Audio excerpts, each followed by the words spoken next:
Look, I get it. You might be concerned about how your fantasy football team performed in week 1, but thankfully we're here today to help you set your week 2 lineups. 18 different players, whether you should start or sit them, and how they'll change your week 2 outcome.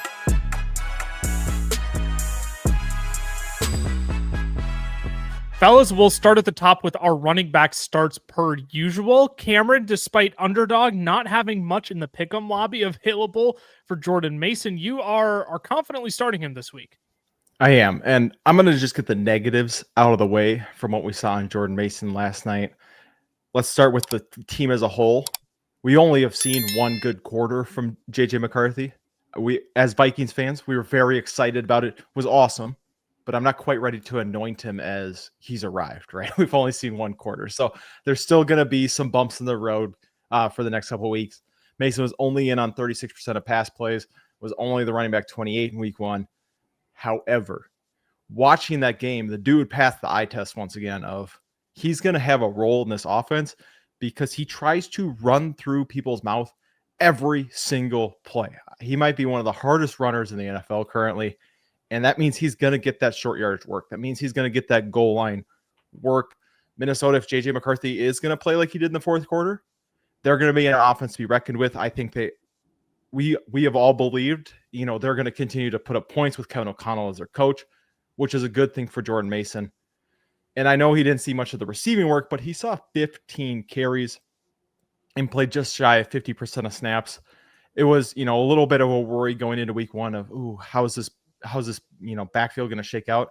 It was really how we were hoping it would in the preseason. So it's exactly what I thought. And yeah, I think that this is the week. You brought it up. There's not much for pick'ems, but I said before the show, right when I saw this, I'm going to run over. I'm going to toss a little play on that over half rushing touchdown because I think that every single week you probably have decent odds, similar to Dave Montgomery with the Lions in the past, that Jordan Mason is going to be that goal line guy on a team that scores a lot of points.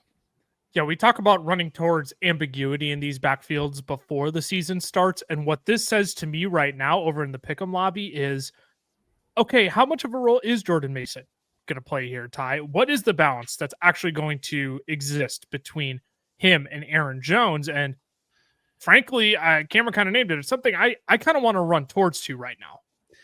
I absolutely would right now. I think it is, at least at this point, it is pretty clear. Aaron Jones is kind of the guy running at the tackles and outside the tackles and everything else in between is Jordan Mason. And that's what worked against Chicago. That's essentially what got the run game going was no more trying to get to the outside. We're just going to go right down your throats with it. And it worked.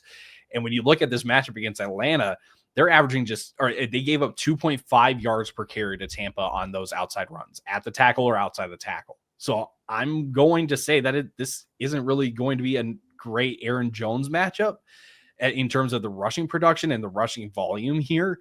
He may get he will get the receiving work between him and Mason. But again, if you're needing a guy to just kind of fall into the end zone in an offense that is willing to give him carries as the game goes on, because that's what happened in Chicago, Jordan Mason is your guy.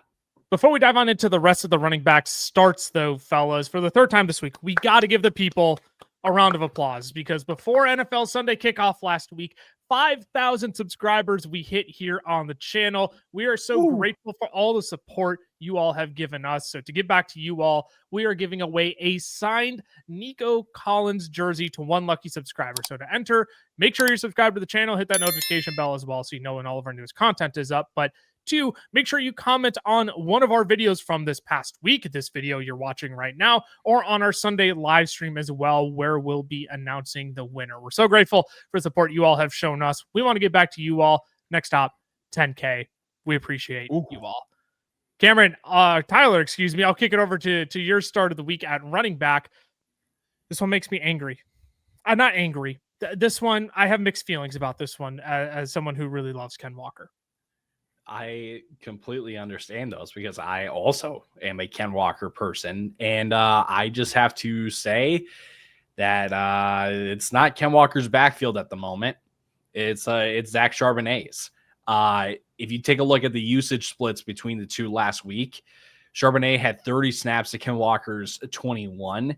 Ken Walker did get 16 early down snaps to Charbonnet's 12, I should say. But then Charbonnet got all the goal line snaps, had 9 2-minute drill snaps to Ken Walker's 3, and then had the majority of the third down snaps. So as far as I'm concerned, if there's a Seahawks running back that you want to put in your lineup, it's Zach Charbonnet. And until we see the usage start to shift back towards Ken Walker, I'm going to say that this is Zach Charbonnet's backfield. And you add in the fact that we're talking about a matchup against the Pittsburgh Steelers that just got gashed by Breece Hall. Granted, different offenses, different run schemes here with the Jets in their offensive line and in Seattle and their offensive line. But I think Zach Charbonnet is a great start, especially if you're going to be staring at Zach Charbonnet and the 3 running back sits that we have today. If you're staring at one of those guys in Zach Charbonnet, I would say to go with Zach Charbonnet. I think he can, again, lead this backfield in usage, in snaps. And again, until further notice, I'm not really seeing Ken Walker as a massive threat to take some work away from Zach Charbonnet. I'm really trying not to overreact to week 1 because I've seen so many people overreact in so many different ways where I'm like, hey, what if it was just a bad day for Ken Walker? What if he's still not 100%? And Zach Charbonnet does play a little bit of a larger role here, Cameron. How do you see this backfield shaking out? Is it Zach Charbonnet's moving forward? I think that's a little bit of an overreaction to what we saw in week 1, but I'm not going to sit here and act like it's nothing what we saw either. Yeah, I think Charbonnet might be a guy who leads this team in carries by the end of the season. Oh, might be. But let me just say, goodness, you all are killing my spirits. Let me just say, I think that Ken Walker though is going to be used more of that explosive role, right? They're going to try to get him outside. Charbonnet is going to be the guy that he's going to have more carries because of you're putting him in on short line yardage plays and like 3rd down and 1, stuff like that. He did play more in the 2-minute drill, which, kind of stinks. He played more around the goal line, which kind of stinks. I'm not saying it's going to happen. I still am going to project Kenneth Walker down the road to have more carries than Zach Charbonnet, but I think it might too just be a little more of a hot hand situation in the backfield than you'd like. Kenneth Walker, I do think is a more talented running back, so it might, hopefully, if Walker gets back healthy, to lean that way. But I do think Charbonnet has enough roles, like I said, goal line, 3rd downs, 2-minute drill, where week in, week out, he's going to be a consistent performer as an RB3 in your offense. So I'm not going to actually bother contributing too much to the conversation, mostly because I think, Cameron, you put out like a very wise tweet earlier today, right? With the summation of it's okay to not flip everything you believed this offseason on its head just because of one game to start the year. So like that's where I'm at. My priors were, I believe Ken Walker leads this backfield. I do think Zach Charbonnet plays a role, but after only one game, I'm just not ready to flip that on its head yet. But I also don't necessarily disagree, Ty, with what you said of like, if you're looking at any of our running back sits, like Zach Charbonnet might actually be the better play out of them. Before we get to the sits, though, I want to make sure I cover my start because, ladies and gentlemen, please start TreVeyon Henderson this week. I am begging you. The most important stat you need to know about TreVeyon Henderson this week is that he got engaged to his girlfriend, now fiance, on Tuesday. So congratulations to the happy couple out there, first and foremost. But look, in all seriousness, I'm not going to be surprised if this is actually TreVeyon Henderson's breakout party that we're going to experience this week against the Miami Dolphins, right?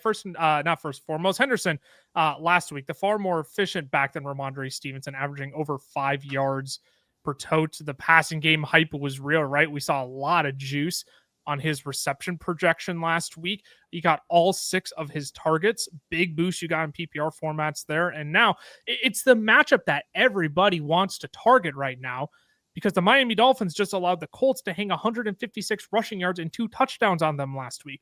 Like, let's not make this complicated. It's a great player and a great matchup. Fire him up.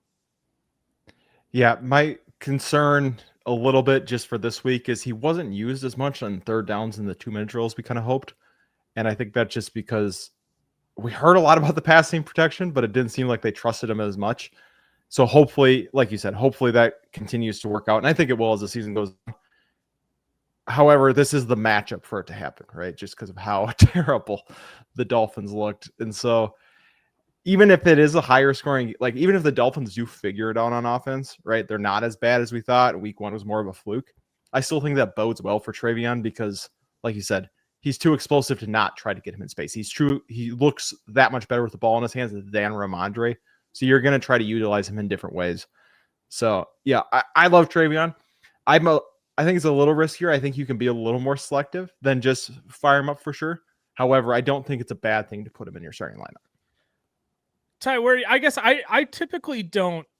I'm not as concerned about the 2-minute drill, third down stuff when he still caught 6 passes. Yes, that's true. Last week. Like I'm that'll be the cherry on top when that does come his way. But again, like Ty, this could be the week. We could just get the culmination of everything in week 2 because of how putrid this Dolphins football team is.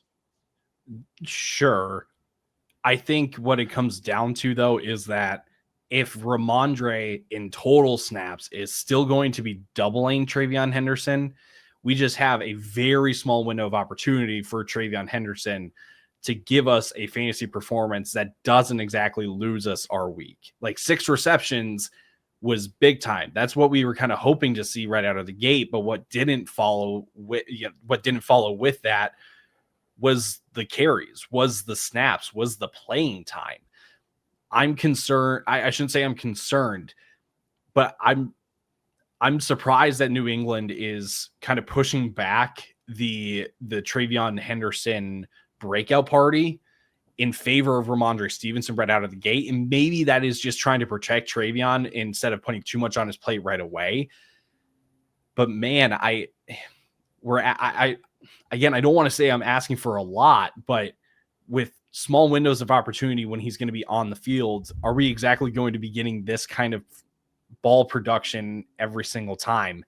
I don't know. The matchup is there though. So I'm kind of with you on the just like, I can't exactly sit Travion, but I also just have to recognize that maybe the ceiling that we thought that he could have is just not going to be there at this point until we see the usage start to shift towards Travion, or we start to see him getting the majority share of carries compared to him and Ramondre. Why wouldn't this be the week that happened? Like I get like we don't want to chase that until we see it. What did Ramondre show you last week that the coaching staff thinks, you know what we should do? We should really keep this balanced out, because we saw a lot of success last week in a loss to the Raiders when we kept Ramondre on the field, and Travion Henderson was a more efficient back on the ground. He's more explosive with the ball in his hands, clearly, and we could use him in the receiver. Like, it's one of those where, like, I would just rather be on the front end of this than, like, play this game of, well, the usage might not be there for a pure, like, top 10 running back load. Travion was the RB26 in half PPR formats last week. Like, to me, if he gives you 11 this week, that's going to make him a top 20 running back on the week, and he's a running back too. Like, that's just kind of where I'm at here, where I don't need the whole elite top 10 running back role. I'm just saying in a really, really good matchup where Travion already totaled 51 yards in week 1, yet his projection over on Underdog is only 51.5 total yards. Like, to me, that's an easy one where I'm just going to smash the higher on that, because I think he gets more than 5 rush attempts. And if they increase his efficiency in the passing game, if they keep peppering him with targets, it's all going to accumulate and pile up. Yeah, I think we're probably not going to see the snaps come. I'm with Ty on that. I don't think they're going, because I think they're just going to use Ramondre more than we want them to, and it's going to be annoying. But at the same time, I am with you, Lucas, of you put him on the field, you're going to give him the ball. That I think that's going to be the role we're going to see with Travion, where the snaps aren't going to come, but the usage is. So I think it's going to be kind of that weird middle where it's like, put him on the field more, and we're kind of screaming that at least for the first half of the season. But when he is on the field, he's going to get enough that he's going to be utilized in this offense. We don't need to berate the point of how good we all think Travion Henderson is and the headache that the coaching staff might be. So let's instead berate some players who you shouldn't be having in your lineups this week, fellas. Cameron, I'll start with you. It was not a good showing for Tyrone Tracy in week 1. No, and I don't want to berate Tyrone Tracy, but I do want to berate Russell Wilson and Brian Dable, because they're the reasons that he's a sit. For me, moving forward, I think Tyrone Tracy is probably a sit until Jackson Start is quarterback, because he's definitely the lead back right now. Played 50 of 68 snaps, 73% snap share, ran 30 of 45 routes, had 10 carries, 10 of the team's 17 carries. I just don't think it matters, because I just don't think they're going to move the ball enough where he's going to be scoring touchdowns. I just don't think they're going to move the ball enough where he's going to be able to find open running lanes. He's going to need 20, 25 carries a game if the offense looks like it did on Sunday. So that's my biggest concern. And I know we all clowned Dallas for trading Micah Parsons and all you got back is Kenny Clark. Well, Kenny Clark does help them this season in the run game. That is a big man up front who can do a lot of damage when he's fully healthy, right? When he's ready to go. So they held Saquon to 18 carries for only 60 yards last week. Mm-hmm. I'm not saying that, that just proves they're an elite run defense. But what I am saying is the fact that Travion Henderson only averaged 2.4 yards per carry against Commanders last week does not give me hope for this week that, hey, you know what? He's going to break out against this Dallas team. It makes me pause a little bit. You drafted him as your running back 3, maybe 4. So you have other guys on your team. I just don't see a reason to try and put him in your lineup when the floor is exactly what we saw last week of, 5 points in full PPR. So PPR. I want nothing to do with that. Yeah, I know you got to cover Malik Neighbors on the outside, but I do think the philosophy is probably, hey, Russ, you can go ahead and try and beat us if you really want to. Ty, anything you want to chime in with here, or do you want to just pivot to your sit right away? Because I don't have any gripes with this one. Tyrone Tracy let me down last week, so I don't want to give him any more attention. That's kind of what I figured. You'll notice I'm just sitting all of Ty's starts from last week. I just am like, all right, they had their fun. Now let's be real. Let's pivot to Ty's running back sit this week, who, I don't know, maybe Cameron next week you'll play the inverse and you'll be starting all these players. But this is the most popular sit at the running back position this week that I have seen across the fantasy football universe. Ty, Isaiah Pacheco against the Eagles. Go ahead, make your case, and I am already in agreement with you. I have no interest in Isaiah Pacheco this week. Yeah. Now I do want to just stand up for myself real quick and he's taking all of my sits from last week. I nailed my wide receiver start, and it's just a matchup that stinks. You did. I didn't say you were wrong. I'm just saying that's my philosophy for this week. I didn't say you were wrong. There was a heavy connotation with that one that Ty's just not as smart as some. No, you're very smart. You're a top 3 fella. Top 4 when we include the honorary fella. Anyway, Isaiah Pacheco. Let's just say usage in week 1 was scary, to say the least. This was not the backfield that we were expecting it to be in the first game of the year. He lost all the third downs to Kareem Hunt. Short yardage went to Kareem Hunt. Again, this is enough of a split backfield where he's losing enough work that I have just no interest in playing Isaiah Pacheco. Add in the fact that you're going to be playing against an Eagles defense. I feel like I keep repeating this. This is a bit of deja vu with Jalen Carter in this game. So that's going to be a little bit different than what we just saw last week. So ultimately, I don't care if it's the Chiefs. I don't care, again, if it's the Eagles who just got run on by the Cowboys. I don't care if Pacheco is the main share of the early down work. Again, he's splitting enough time, losing enough work that he has to find the end zone. And I just don't see that happening this week. 7 touches on only 48% of snaps against the Chargers last week. That's not great. It's just not great when Kareem Hunt is also mixing in Cameron. Anything you want to add here? You have any interest whatsoever in Pacheco? I'm not starting him this week, but I don't think he's like I have to get off my roster kind of player. Right? I think there's a lot of people who are panicking on him and are like selling low. I'm still holding on to him and waiting because I do think better things are to come rest of season, but this is not the matchup to hope that happens.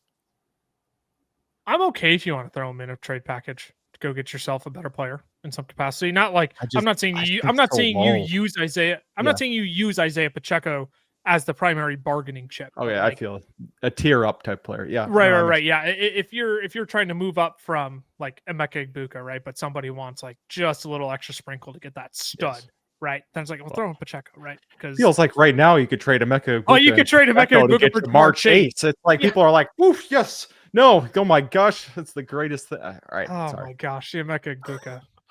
We love him. Yeah. It's just we don't. I think love he's Buka. top 3. The fact that there's people out there who gawk at the fact that I mentioned in one of our shorts that if someone came in and offered you Emeka Buka for AJ Brown, that you should probably just like stick tight on AJ Brown for now. And people are like, I'm not even offering that. Like, come on, people. I get it. Have we not taught you better? It's okay. We haven't. Maybe you sat DeAndre Swift last week. I fared okay on sitting DeAndre Swift. I'm just kind of running this one back though.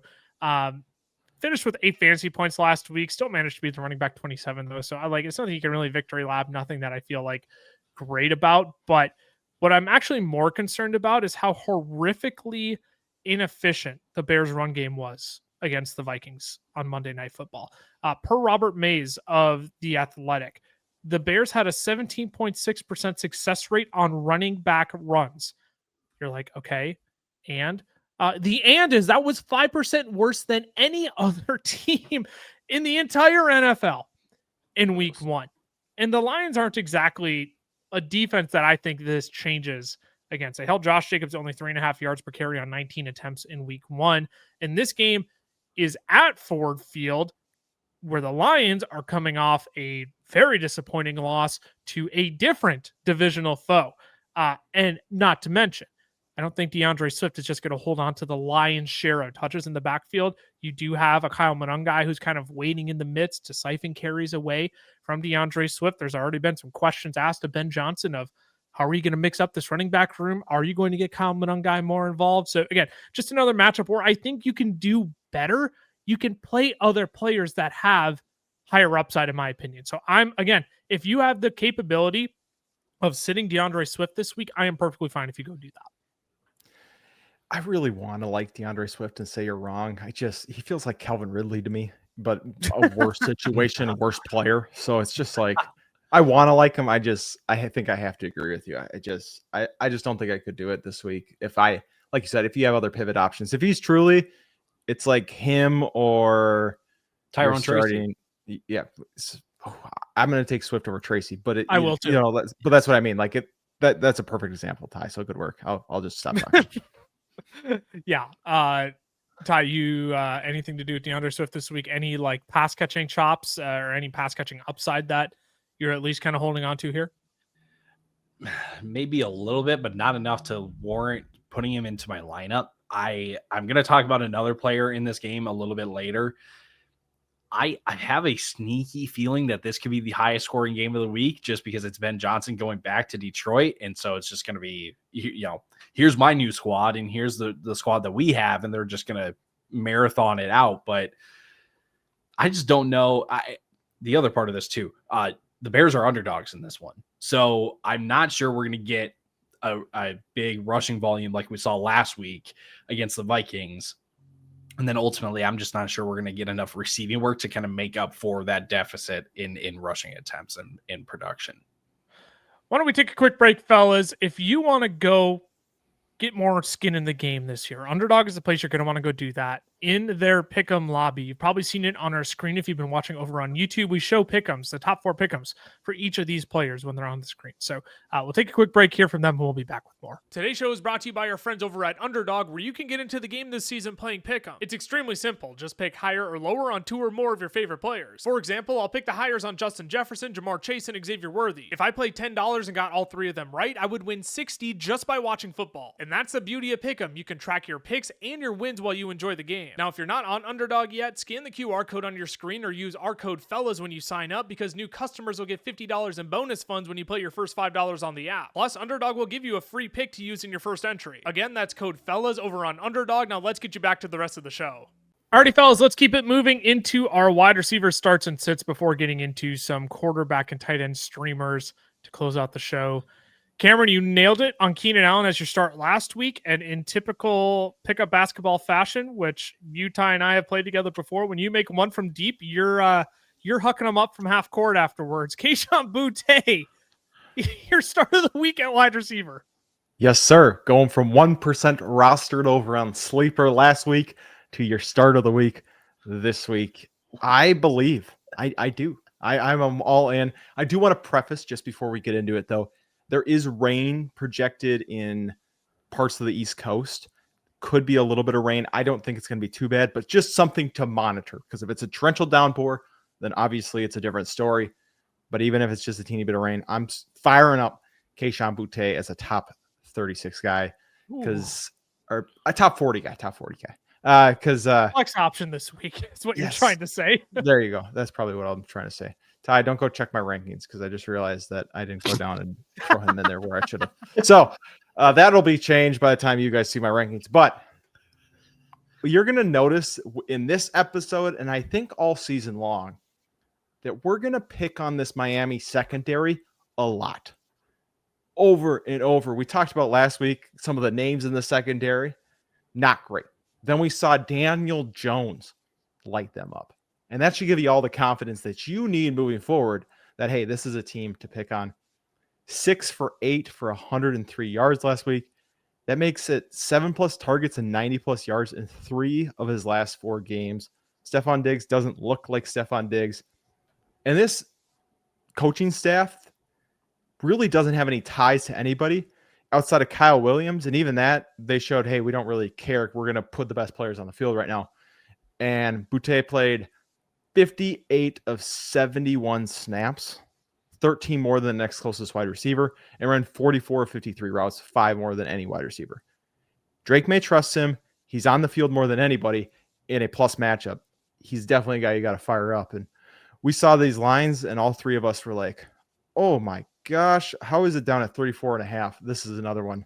I'm not even sprinkling on this one. I'm just going, 34.5 is way too low. No. I'm not gonna. Are you looking to double or nothing your No, Canes? Is that what you're trying to do? No.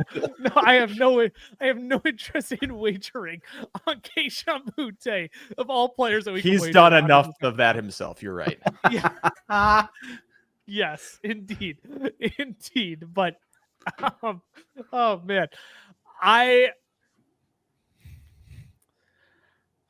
this is one where I think I just kind of have to swallow the reality of, like, man, this is such a disgusting one. And Ty just kind of say, like, I don't know, man. I think there is some, like, gravity to the potential reality of him being the wide receiver 1 in this offense ahead of Stephon Diggs, which feels absolutely stupid to say.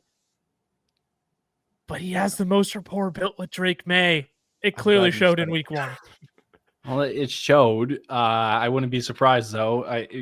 Let's remember, Diggs is in his 30s, coming off a torn ACL. So maybe first game back was a little much to ask that he was going to be the number 1 guy in terms of snaps. I'm not expecting right now. him. Yeah, I'm not saying Butte is going to be the number 1 the entire season, but, like, for the first 4 or 5 weeks of the season, yes, he's going to look like it probably. Yep. The thing that I run into is I just don't know how I'm going to be able to put Keishon Butte in my lineup when, I'm going to be honest, I don't know if there's exactly a whole lot of guys that you took early in your draft, so you're going to be looking to bench outright after week 1. So I don't mind saying that Keishon Butte is a start, because I feel like that's just the vote of confidence that it's like, hey, not only is he worth rostering, but, like, there's opportunity that he can maybe be a mainstay as a wide receiver 3 kind of flex option. But again, I think a lot of people are going to look at, like, Devonta Smith or Keishon Butte, and I'm like, you still start Devonta Smith. Like, that's still pretty easy for me. So again, don't go forcing Keishon Butte into your lineup, but I can appreciate the vote of confidence in that Keishon Butte being, like, a fringe, like, top 40 guy again, because again, the rapport is there with Drake May. This is the kind of guy I want in my lineup. So I want to go back to our waivers video where people got upset with me because they thought I was just crapping on Adam Thielen, where I'm like, I don't know, man. I think he could probably do better than Adam Thielen in your flex. I'm like, there might be teams out there right now that are looking at their flex. Like, if you took a Rashee Rice and he's sitting on your IR and you're like, man, I kind of do need, like, a stronger flex option than whatever I'm throwing out there right now. Like, Keishon Butte could be one of those guys that I'm okay throwing in my flex spot this week. But I'm also with you, Ty. He's certainly not someone that I'm, like, going to absolutely force into my lineup in order to say, hey, I played Keyshawn Boutte this week. Yes, Mr. Lawrence. I have one that I know you're gonna hate. Go for it. Keyshawn or Ricky Pearsall this week with no Brock Purdy? Ricky. I think I'm still going Ricky. Whoa, what? No, Because who is the backup quarterback for San Francisco? Mac Jones. Yes. Okay, Mac Jones is substantially better than all the other backup quarterbacks that San Francisco has had before. Gross. He can play within Shanahan's structure and timing. I believe. Yeah, Keyshawn's gonna outscore Ricky Pearsall. I'll give either of you a Kane's bet on that one. We could do no. Please, double or nothing. Double or nothing, baby. Let's do it. Double. Let's go. Double or nothing. I will take that. That Ricky Pearsall outscores Keyshawn Boutte this week. All right. Who else does San Francisco have? Well, so hold on. How does this work? So if Cam wins, now I have 2. Right, but if I Lucas lose, wins, then they cancel. Or do you guys just swap cards and you still going? So you buy it on the other person. Right. I'll take 99 chicken tenders. Just run up the other person's card. 2 gallons of the sweet tea, please. Let's move off of Keyshawn Boutte to a more attractive name. Keyshawn Boutte was worth the conversation. That was a lot of fun. But George Pickens, your start of the week. You're expecting a bounce back. Hold the faith, people. Hold the faith. Last week was just a very weird game for Dallas that George Pickens just found himself on the outside kind of looking in just because CeeDee Lamb was able to do whatever he wanted and Dallas was able to run the ball decently well enough to keep giving Javonte Williams the ball. I just think this week against the New York Giants, who just got kind of torn apart by Washington last week, not just on the ground, but through the air as well, that we could see a bounce back from George Pickens this week. I think I've got very high hopes for Dak Prescott after what was a no touchdown game, but he looked the part. I'm willing to bet on a bounce back. The matchup is there. Yeah, I'm still firing up George Pickens. I know last week was disappointing. Hold the faith. Good days are ahead. Yeah, I'm with you. Hold the faith on Pickens here. Last week for Dallas, it was literally pick on wherever Adoree Jackson is on the field. If it was Quinyon Mitchell on George Pickens, which was more times the case than not, it was going to end up being a tough day for George Pickens. Even if you tried to move him into the slot, well, there you're sitting on Cooper DeJean. So, yeah, the fact that they could just pick on Adoree Jackson with CeeDee Lamb for basically 2/3 of the night, George Pickens wasn't going to fare well in that matchup anyways. Cameron, you good firing up George Pickens still, or do you have more reservations? No, I'm good with it. Ty told you to trade for him this week and to start him. That should be all the vote of confidence you need in George Pickens for right now. We'll keep it moving then. Let's talk about my start of the week. Fire up Travis Hunter this week. I know there was a lot to read into with his week 1 performance. But whether you realize it or not, it was actually Travis Hunter that led the Jaguars in targets in week 1 with 8 of them. Now, his 6 receptions on those targets didn't amount to a whole lot, but per fantasy points data, Hunter was the first read on 28% of passes, which was actually the same amount as Brian Thomas Jr. And you have to love the spot this week against the Bengals, excuse me, because everything in this game just screams shootout, right? The over-under is at 49.5 points, and with how porous these defenses are, there is ample opportunity for points here, just like we talked about in Bills-Ravens last week. I'm not telling you there's going to be 81 points scored in this game, but 49.5, I got to imagine that's one of the higher totals of the week without looking at it firsthand. The 5.5 yards per reception, I'm willing to just bet that isn't sticky for Travis Hunter. My bet is that he'll still be getting his major on offense right before they ramp up his defensive snaps. For me, there's just too much upside here to potentially miss out on in this matchup. So if the volume is going to be there, I bet the yards per reception is going to go up as well. I'm in on Travis Hunter in this matchup with the Bengals. I think this could be a fun game. I do want to ask you quick. Liam Cohen just came out and said that they're going to up his defensive snaps in week 2. Does that concern you at all? Or are you still? I'm not too worried about that. I want to know how it impacts the offensive snaps. Does it mean he'll be out there less on offense then?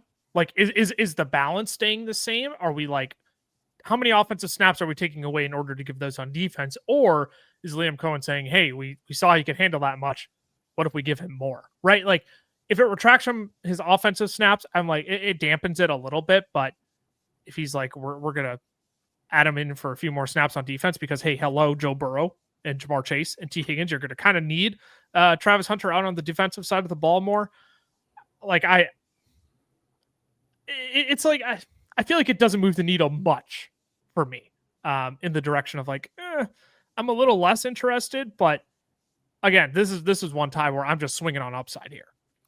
Yep, and the slot usage is the most encouraging thing for Travis Hunter, and that we can kind of fall back on some volume here again in a potential high scoring game. I wonder exactly when the big plays are going to hit, because 6 catches for 33 yards is not the greatest of stat lines. It's cool to see the receptions, but I want the big plays to hit sooner rather than later. But that being said, if you watch what happened last week, and the other thing is too, like a 2.5 hour delay in that game because of a storm. I can kind of give a pass for both teams.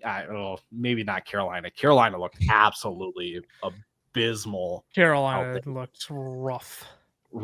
But yeah, like Travis Hunter, I'm not losing the faith in Travis Hunter either. Let's talk about sits then this week now. Cameron, you talked about Ty's start is your sit this week. There's a pretty easy explanation for this. I said to sit Calvin Ridley last week for the exact same reason. And yeah, this Colts team doesn't inspire any more confidence for me. No, and right, we talked about Pat Surtain on Tuesday's episode. The Pat Surtain effect is real. You just can't trust guys, and for me, it's more than that. I don't trust Daniel Jones in general passing the ball against this Denver defense. To Michael Pittman Jr., by the way. We haven't named that. It's Michael Pittman Jr. That is my bad. Yes. Michael Pittman is for you audio listeners, I apologize. I wouldn't start Josh Downs either, by the way. So if that's who you thought, right? I wouldn't start either of them. But even after what Michael Pittman did, even as much as I like him going on throughout this season, I'm not confident enough to start him this week. I just don't think you need to. I think the downside, like you said with Calvin Ridley, 4 catches for 27 yards last week. He did have a couple drops, so it could have been better, I will admit. But I do think Cam Ward showed in his first game he is substantially better than what Daniel Jones even is. When you have Jonathan Taylor, I think they're just going to try and rely on him to move the rock in this one. So I get it. Danny Dimes looked good. They were playing Miami. Now he has a real test against Denver. Yeah, and that's just not something I'm willing to mess around with and find out. Ty, are you? No, not at all. Next Gen Stats had an absolutely absurd tweet about Pat Surtain in coverage last week. He didn't allow a catch as the nearest defender on his 34 coverage snaps, and he was targeted only once. Yeah, like that it is. I think Cam, you mentioned he's kind of getting into like Darrelle Revis territory here of like Revis Island. I would go as far to say we've actually arrived at Surtain Island. I'm not there yet, but give me another half a year of this from Pat Surtain. I mean, it's going to be a conversation. The national media is going to start talking about it in the next 2-3 weeks if this keeps up from Pat Surtain. So yeah, no interest in Michael Pittman Jr. this week. Ty, go ahead, crush people's souls. Tell them why Keon Coleman is a sit this week, because I agree with you. It hurts me too. I was very excited to see Keon in this kind of new wide receiver 1 role that he got against the Ravens, but I'm just going to play it safe this week on the chance that Keon showed up because it was a barn burner of a game and not that it was anything to do with the new role. The new role can stick, but again, I think his performance was very game dependent. It was the fact that they were behind majority of the game and that it was a combined 81 total points in the very end of it. Let's also call a spade. His touchdown was the flukiest of touchdowns that I've seen in a very long time, where it hits off the hands of Dawson Knox and then he's right there. So again, I just don't think it's going to be as high scoring of a game, that they don't need to throw the ball as much as they did, and specifically towards Keon Coleman to put up anything what we saw last week. again, I would love to see if the new rule sticks, because if it does, sweet. I am going to raise my outlook on Keon Coleman for the rest of the year, but I just don't think that this is going to be a great game that Keon Coleman is exactly going to come through for you if you start him. I was telling people this in our YouTube comments when I said, like, hey, you can go sell high on Keon Coleman. This is the time to do that if you're going to take advantage of your league mates in any capacity. I was telling people that it's easy to draw 11 targets, easier to draw 11 targets when you run 85 plays in a game. The average is like 60, like right around 60 for most NFL teams. When you run 25 more plays, nearly 50% more plays than every other team in the league on a given week, volume is just going to more naturally fall your way. And Cameron, like, I know DK Metcalf is your guy. I know he went for 4 for 83 last week, but Keon Coleman could get some shadow coverage here from Sauce Gardner too. Yeah, I like Keon as the best player of non guys I'm considering to start. So what I'm trying to say by that is, you know, if I followed that. I'm looking at my dynasty team right now, and I'm going to start Keon Coleman as my second flex. Right, it's a 3 wide receiver, 2 flex. My other options are Michael Pittman, Isaiah Pacheco, Jalen Warren. So of all the guys that are gross this week, where if I have another decent option, any of the starts we've named, I'm going that way. But out of all the gross options, Keon Coleman's my favorite. So I still think he's a sit. That was a roundabout way to say it. But I'm more optimistic than on like Michael Pittman for Keon Coleman this week. Sure. Which I'm going to guess probably doesn't mean much. Well, I'll just say, and I'm guessing most leagues out there aren't 3 wide receiver, 2 flex. No. So a lot of people, again, I think Yes. your roundabout way of saying that is like literally Keon Coleman is my 5th option out of Yes. the 4 spots I'm filling at the wide receiver position. Right. So yeah, I'm expecting a pretty big hangover here for Keon Coleman. Not to the stretch of like, he's an absolute goose egg this week, but I would just really, really hamper your expectations based after what you saw from week 1. A lot of zone coverage, a lot of holes that Keon Coleman kind of sat in there too, which is great. Clearly he can do that well enough, but I don't anticipate that being sticky going into this week against the Jets.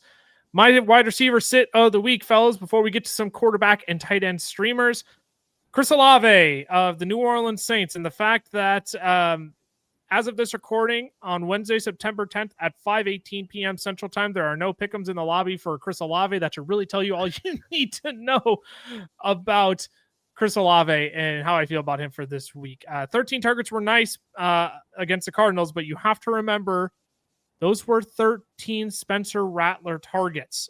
They are not very valuable, and they are not very trustworthy. If you want to chase the volume, fine, be my guest. But after Darnold only threw for 190 yards last week against the 49ers, like, just not keen on Spencer Rattler finding any more success if you're asking me. So Chris Olave, like, you can do better than Chris Olave with Spencer Rattler. That's all I'm trying to say.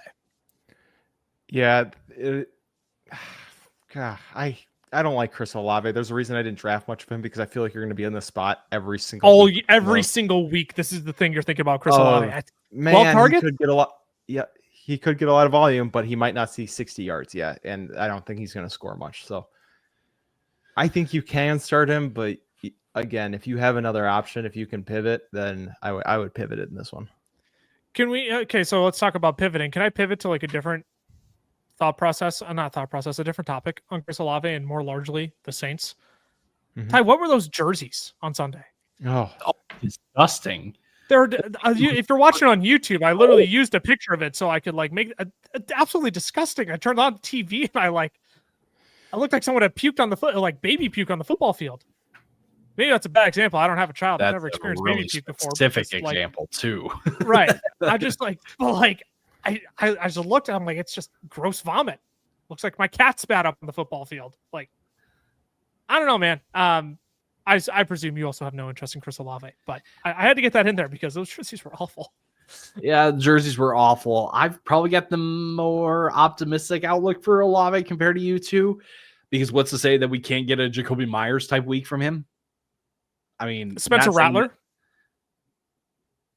Who else is going to be what else is this offense going to do then? Are they just going to fold every time that they go out on the field then? Like, yeah, when Spencer Rattler's at the helm, yes, they're just going to fold. I don't know. I've got a little more faith. I think we can all agree, though, there's just not much of a ceiling here for Chris Olave because it is Spencer Rattler. Well, let's move it on to the quarterback streams and the tight end streams this week, fellas. Maybe before we do, though, again, make sure you get in that Chris Olave. Oh my goodness, make sure you get in that Nico Collins jersey giveaway. We're not giving away a Chris Olave jersey. That would we gave away this one. Nobody would sign. Nobody. People would be unsubscribing to the channel to make sure they don't win it. No, we're giving away a signed Nico Collins jersey. So again, if you've made it this far in the video and you haven't subscribed yet, do that right now. Hit that notification bell as well. It's entirely free for you to be notified when our content goes live, to receive more fantasy football insights, to help you win your leagues this year, and be reminded of the fun and camaraderie that comes with the game of fake football that we're all playing. Let's fly through these streaming options now, fellas. Cameron, I'll start with you at quarterback position. Geno Smith, you like this week against the Chargers? I do. Brock Bowers said he's going to play, said he shouldn't have any long-term effects. Jacoby Myers will be out there. So he threw for 362 yards last week. I know he obviously had 10.6 yards per attempt, so you're not expecting that same efficiency, but you're also playing up against the Chargers offense that just went for 318, had Herbert go for 318 and 3. So I'm expecting this to be a little more high scoring. Chargers were good against the run last week. Genty, they're probably going to try to get going a little bit more, but I still think Geno Smith is a guy who's, he can get it done. And I think in this matchup, I don't know. I just like that scoring some points between the two teams. Yeah. Potential like sneaky shootout between these two teams if Justin Herbert comes out slinging it like he did last week against the Kansas City Chiefs. If Greg Roman and John Harbaugh Jim Harbaugh, finally realize, hey, look what we got in Herbert. He can sling the rock. If we do continue to see that uptick in passing attempts, this could be a fun little scoring game between these two teams. Ty, you talked about this earlier in the episode, another player in the Lions-Packers game. You actually have Jared Goff as your stream of the week. Yeah, Lions-Bears game, actually. Or Lions-Bears, excuse me. Sorry about that. I looked at the photo and it was from the Packers game. Yeah, Jared Goff, when you look at the stat line, you're like, actually, he had a pretty good game. It's because most of his throws were not past 10 yards down the field. It was pretty much check down city for Jared Goff in that game. But I think it's a very different matchup. He's playing indoors. Woo! There you go. Yep. No, I'm kidding. There's more. Again, sneaky high scoring game. Ben Johnson going back to Detroit, obviously. And there's a bounce back too here. Detroit wanting to set the record straight that they're not, a shell of themselves, that they can actually still put up points. And who better to do that against than your old play caller? So Detroit's actually top 3 in implied team total this week, which is kind of surprising after how rough it was last week. But I'm going to follow Vegas on this one and say that Detroit can put up points, and Jared Goff will be will be playing point guard for that. We made this joke before we turned on the cameras, though, that for these quarterback streams every week, you could probably do a floating rotation between Drake May and Justin Fields, right? I said I made Justin Fields my stream last week, and it's not that I was interested in the passing of Justin Fields. I was interested in the rushing, and wouldn't you know, he scores 2 rushing touchdowns. Ripped a nice one to Garrett Wilson as well, but Drake May will be my stream this week, because I do think after his week 1 performance, enough people might look and say, wow, 30 of 46 for only 287 and 1. If they wanted to add a Kayshon Boutte, if they wanted to add a Harold Fannin, if they wanted to add a Hollywood Brown, a Quentin Johnson, if Drake May was their second quarterback, I wouldn't have been surprised if he was, the victim of the waiver wire this week. And I'm telling you, hey, we've talked about how much we like this matchup with the Dolphins. Secondary nicked up. I believe it was Storm Duck who left the game early last week with an injury. So already a depleted cornerback room, potentially even more depleted, keeping tabs on that throughout the week. But look, I expect to bounce back from Drake May here, a much better performance, where he clearly still made some mistakes in week 1, still took some risks, some sloppy throws that you see out of these young quarterbacks. But again, with how porous this Miami Dolphins defense is, with how bad they're projecting to be this year, why not throw in Drake May on the chance that, hey, what if he gives you a rushing touchdown on top of the passing touchdowns as well, the passing production that he could give you? 2. Let's wrap it out with tight end tight end streams. Cameron, Brenton Strange in Cincinnati. I'm guessing this is very similar to the Travis Hunter argument. Yeah, he played 52 of 66 snaps, ran 23 of 33 routes, had 4 early targets before the whole rain delay thing, caught all of them for 59 yards. Cincy's defense not that great. Harold Fan and David Njoku both had pretty decent weeks. I don't know. I mean, we're getting I think we need to keep that in mind too when we talk about all these tight ends. Is it's going to be gross because you're punting on tight end, right? You made that choice in your draft, or you got screwed over because of George Kittle, and you don't have another choice, and you're picking up one of these gross guys left on the waiver. Brenton Strange is a guy who I think is going to get volume, and I think is in a plus matchup against Cincy. Yeah, 4 for 59 last week ain't bad in full PPR formats. He's giving you basically 10 points, which is really all you can ask for at the tight end position most weeks. So that's essentially what this portion of the show is about, right? It's not like we're telling you, hey, look out, top 5 tight end this week, unless if your name is Kyle Pitts, which I'm just going to pat myself on the back for Kyle Pitts last week when people wanted to doubt. Yeah, Brenton Strange, I think, is a perfectly fine option to slot in if you're in need of a George Kittle replacement. Zach Ertz only caught 3 passes for 26 yards, but he did get a score last week. You're interested in streaming him this week? Yeah, ultimately the touchdown is what saved his week, and that's what I'm kind of banking on here.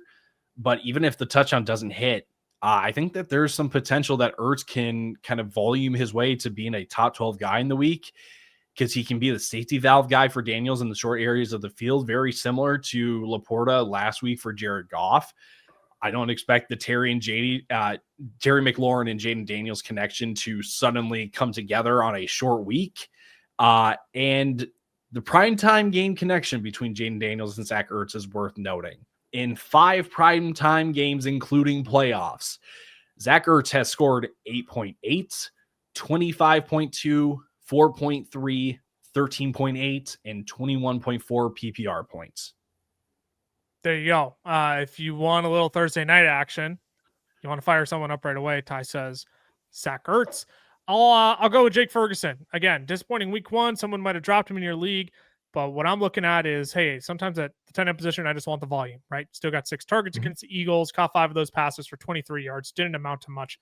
But looking at Jake Ferguson's last 2 matchups against the Giants, they have allowed him to score 24.5 points, averaging 12.25 points per game. So, fire up Jake Ferguson. If you need someone at the tight end position this week, I think you could certainly do a lot worse in a lot worse matchups as well.